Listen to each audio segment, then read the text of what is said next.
Hello students, आज के video में मैं आप लोग को समझाऊंगा that is numericals on chapter 10। हम लोग क्लास 10 साइंस का चैप्टर 10 कर रहे थे, that is light reflection and reflection. आज का वीडियो लेक्चर नंबर 12 है। इसके पिछले वीडियो में दैट इज लेक्चर 1 से लेकर लेक्चर 11 तक मैंने आप लोग को समझाया था कि लाइट क्या होता है और रिफ्लेक्शन ऑफ लाइट के बारे में समझाया था। और इसी के साथ साथ हम लोग spherical mirror and types of spherical mirror वो भी पढ़ चुके हैं, ठीक है। और इसी के साथ साथ हम लोग uses of concave and convex mirror वो भी पढ़ चुके हैं, ठीक है। और उसी के साथ साथ मैंने आप लोग को रे डायग्राम बाय कन्वेक्स और कनकेव मिरर वो भी मैंने आप लोग को एक्सप्लेन कर दिया, ठीक है। और अभी तक हम लोग साइन कन्वेंशन इस चैप्टर का वो भी मैंने आप लोग को पढ़ा दिया, sign convention of a concave and convex mirror, ठीक है। तो और इसी के साथ साथ हम लोग वीडियो लेक्चर नंबर 10, 9, 10, 11 में मैंने आप लोग को इस चैप्टर का न्यूमेरिकल्स भी कराया, जो कि बहुत इंपॉर्टेंट है आप लोग का बोर्ड एग्जाम के लिए, ठीक है। उसमें का एक एक चीज मैंने डिटेल में समझाया कि कौन सा ऑब्जेक्ट डिस्टेंस कब नेगेटिव लेना पड़ता है, कब पॉजिटिव, कब फोकल लेंथ पॉजिटिव लेना पड़ता है, उसमें मैंने आप लोग को सब बता दिया, ठीक है। तो अगर आपको सारा कंसेप्ट अच्छे से सीखना है तो आप लोग उसको मेरे यूट्यूब चैनल में देख सकते हो, उसको मैंने अपने यूट्यूब चैनल में अपलोड कर दिया, ठीक है। इसी के साथ साथ हम लोग क्लास 10 साइंस का मैंने अभी तक चैप्टर 1 और chapter 2 that is chapter 1 chemical reaction and equation and chapter 2 acid base and salt, ये दोनों जो चैप्टर है उसमें का हर एक टॉपिक एक्सप्लेन कर दिया। तो अगर आपको सारा कंसेप्ट वो सारा टॉपिक अच्छे से क्लियर करना है तो आप लोग उसको मेरे यूट्यूब चैनल में देख सकते हैं, ठीक है। उसको मैंने अपने यूट्यूब चैनल में अपलोड कर दिया, ठीक है। तो स्टार्ट करता है क्लास। यहाँ पे हम लोग को बोला गया है, यहाँ पे मैंने जो न्यूमेरिकल लिया है वो पेज नंबर 171 का है आप लोग का एनसीईआरटी बुक में का, ठीक है। तो यहाँ पे हम लोग को क्वेश्चन नंबर 1 में बोला गया है find the focal length of a convex mirror whose radius of curvature is 32 centimetre. हम लोग क्या निकालना है, हम लोग को रेडियस ऑफ कर्वेचर दिया हुआ है कितना, 32 सेंटीमीटर, ठीक है। तो रेडियस ऑफ कर्वेचर को मैंने बताया था आप लोग को, हम लोग रेडियस ऑफ कर्वेचर किससे लिखते हैं, दैट इज कैपिटल आर से, ठीक है। रेडियस ऑफ कर्वेचर कितना दिया आप लोग को, 32 सेंटीमीटर। और हमें फाइंड क्या करना है, फाइंड द फोकल लेंथ, ठीक है। तो हम लोग को स्मॉल एफ निकालना है, ठीक है। तो मैंने आप लोग को दैट इज मैंने स्टार्टिंग में बताया था जब लेक्चर में एक्सप्लेन कर रहा था कि relation between radius of curvature and focal length, वो बताया था कि जो रेडियस ऑफ कर्वेचर होता है, ठीक है, वो ट्वाइस ऑफ फोकल लेंथ होता है, ठीक है ना। ये मैंने आप लोग को एक्सप्लेन कर दिया। तो वही रिलेशन लगा के हम लोग इसको सॉल्व करेंगे, ठीक है। तो we know that that is R equal to 2f, ठीक है ना। R इक्वल टू क्या जानते हैं, 2f। जो रेडियस ऑफ कर्वेचर होता है वो ट्वाइस फोकल लेंथ का होता है, ठीक है। अब यहाँ पे R का वैल्यू कितना है, 32 इक्वल टू 2f, ठीक है ना। अब हम लोग को फोकल लेंथ चाहिए तो इसीलिए मैं इसको उल्टा कर दे रहा हूँ। तो जब मैं इसको उल्टा करूंगा तो क्या होगा, 2f इक्वल टू 30, ठीक है। अब इसके बाद यहाँ पे करता हूं मैं, अब ये f को सिंगल छोड़ूंगा, तो जब f को सिंगल छोड़ूंगा तो ये 2 क्या है, मल्टीप्लाई है, इसे रन से क्या होगा, डिवाइड। तो f इक्वल टू क्या होगा, 32/2, ठीक है। अब अगर 32 को 2 से डिवाइड करते तो कितना आता है, 16। तो f का वैल्यू कितना आता है, दैट इज 16 सेंटीमीटर, ठीक है। तो ये आ गया हम लोग का फोकल लेंथ जो हम लोग को क्वेश्चन में बोला था कि फाइंड करने के लिए, ठीक है। तो ये कंप्लीट हो जाता हमारा पेज नंबर 171 का पहला numerical, that is question number 1।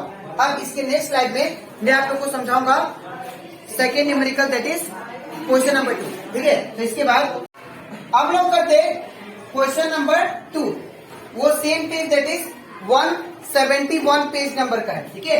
ये क्वेश्चन नंबर 2 पेज नंबर 171 का। अब इसमें पूरा गया, ध्यान से देखिए क्वेश्चन में, a concave mirror produces 3 times magnified enlarged real image. अब एक कनकेव मिरर है, सपोज ये कनकेव मिरर है, ठीक है। अब ये जो कनकेव मिरर है ये 3 टाइम्स मैग्नीफाइड इमेज बना है, ठीक है। तो 3 टाइम्स मैग्नीफाइड इमेज का मतलब क्या है, यहाँ पे आप लोग को यहाँ पे मैग्निफिकेशन दिया है, ठीक है। 3 टाइम्स मैग्नीफाइड रियल इमेज बना रहे हैं। ठीक है, तो यहाँ पे सबसे पहले गिवन में क्या लिखेंगे हम लोग, मैग्निफिकेशन m। ठीक है, वो क्या दिया आप लोग को 3 टाइम्स, तो यहाँ पे मैग्निफिकेशन का वैल्यू क्या होगा 3। ठीक है, अब of an object place at 10 centimetre in front of it. अब एक ऑब्जेक्ट है, एक कनकेव मिरर है, ये कौन सा मिरर है, कनकेव। ठीक है, अब कनकेव मिरर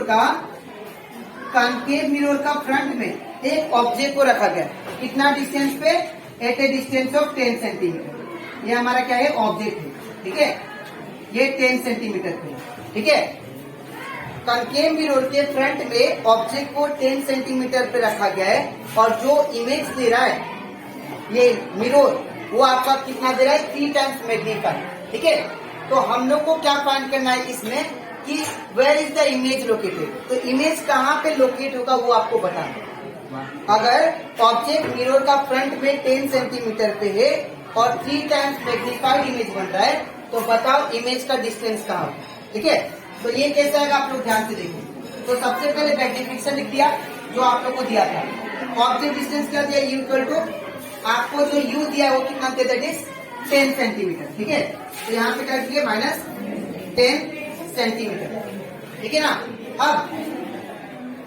अब यहाँ पे माइनस क्यों लिखा, because according to sign convention. तो साइन कन्वेंशन के हिसाब से हम लोग जानते हैं u का वैल्यू क्या होगा, u का वैल्यू हमेशा नेगेटिव होता है, बिकॉज ये मिरर के फ्रंट में होता है ऑब्जेक्ट। ठीक है, अब यहाँ पे m है, अब यहाँ पे हम लोग गिवन लिख चुके हैं, ये m का वैल्यू कैसा है, n का वैल्यू 3 आप लोग को दिया है यहाँ पे 3 टाइम्स मैग्नीफाइड, इसलिए m का मैग्निफिकेशन कितना होगा 3। ठीक है, और u का वैल्यू माइनस 10 सेंटीमीटर कैसा आया, बिकॉज आप लोग का जो ऑब्जेक्ट डिस्टेंस कितना दिया है, 10 दिया है, तो मैंने 10 सेंटीमीटर तो लिखा, लेकिन माइनस क्यों दिया, बिकॉज ऑब्जेक्ट हमेशा फ्रंट में रहता है, ये आपको दिया भी है। ऑब्जेक्ट को कहाँ पे रखा गया है, इन फ्रंट ऑफ इट, मतलब मिरर का फ्रंट में। ठीक है, तो जो भी चीज मिरर का फ्रंट में हो क्या होता है, नेगेटिव, इसलिए नेगेटिव। ठीक है, और बी का वैल्यू क्वेश्चन मार्क। अब इसके बाद हम लोग जानते हैं मैग्निफिकेशन m इक्वल टू, मैंने आप लोग को इंट्रोडक्शन में सिखाया था। ठीक है, m इक्वल टू क्या होता है, माइनस बी बाई, है ना।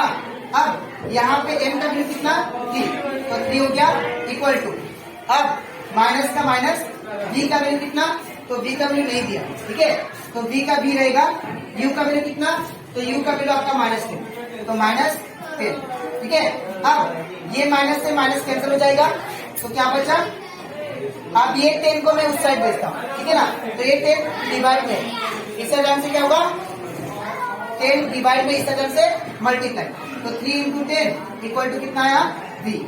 अब 3 10 कितना आ गया, 30 इक्वल टू v। ठीक है ना, आप इसको उल्टा कर दो। ठीक है ना, तो v इक्वल टू कितना आ गया, दैट इज 30 सेंटीमीटर। ठीक है, तो यहाँ पे हमारा इमेज कहाँ पे होगा, at a distance of 10 centimetre. ठीक है, तो लिखेंगे therefore image is located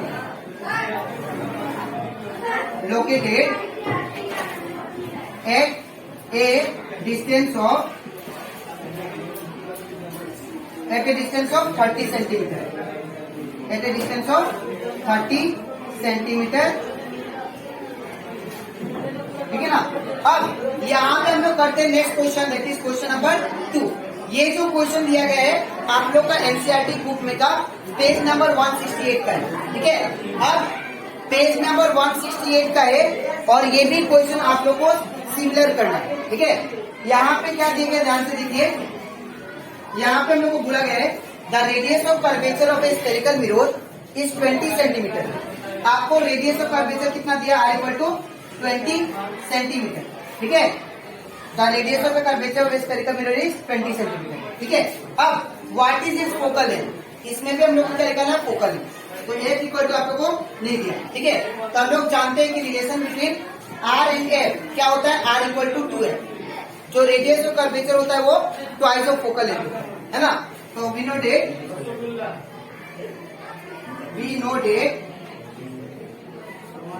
are equal to R 2f, है ना।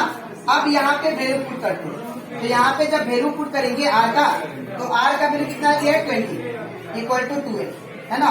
अब यहाँ पे f को सिंगल छोड़ना पड़ेगा क्योंकि मुझे फोकल लेंथ चाहिए ना, तो ये 2 इस साइड में, तो 20 बाई क्या होगा 2 इक्वल टू f। अब 2 10 का कितना होता है 20, ठीक है ना। तो हमारा f का वैल्यू कितना आ गया, दैट इज 10 सेंटीमीटर। तो हमारा फोकल लेंथ कितना आ गया 10 सेंटीमीटर, ठीक है। तो आई होप आप लोग को ये जितना भी न्यूमेरिकल करा वो सारा क्लियर हो गया, ठीक है। तो आज के वीडियो में दैट इज लेक्चर 11 में मैंने आप लोग को आज भी न्यूमेरिकल सिखाया। Numerical that is page number 171 का क्वेश्चन नंबर 1 and 2 और 168 पेज नंबर 168 का क्वेश्चन नंबर 2, ठीक है। तो आई होप आप लोगों को ये सारा क्वेश्चन अच्छे से क्लियर हो गया, ठीक है। अब इसके नेक्स्ट वीडियो में हम लोग और भी न्यूमेरिकल करेंगे, दैट इज लेक्चर 12, ठीक है। तो आज के लिए इतना ही, मिलते हैं नेक्स्ट वीडियो में, तब तक नहीं।